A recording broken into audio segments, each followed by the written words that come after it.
The first object that I chose was from Peterloo in 1819, right at the beginning of our story. And this is a finial from a banner pole. Peterloo was absolutely at the heart of Manchester. It was an event that took place here in the city. 60,000 people gathering in the streets of Manchester, demanding the right to vote quite broadly at a time when very few people were enfranchised or had an opportunity to be involved in the political kind of state or in how decisions were made in this country. Change does not come about without a fight, and all of the grants and rights and privileges that we probably take for granted a little bit today have never been freely given, they've been hard won.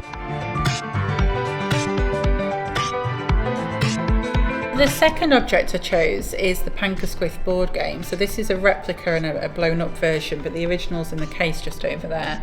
And this was something created by the suffragettes as part of their campaigning. The suffragettes at the time, the early 1900s, and more so than the political parties at that time, were absolutely on message in terms of brand identity, the colours, the purple, white, green on everything, the logo, it was on ceramics, it was on badges, it was on sashes.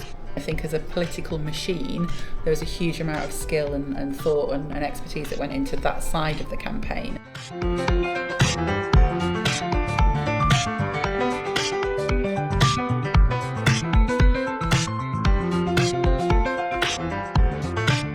The third object I chose is a Never Going Underground T-shirt that we've got on display, which is from a protest that took place in Manchester against Section 28.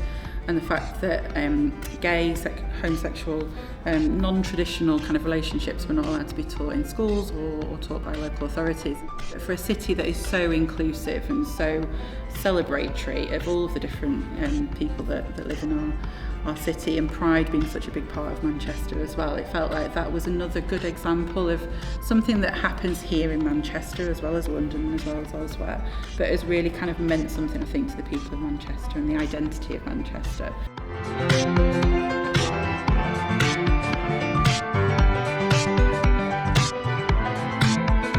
Real thing with the history here, that is people's history.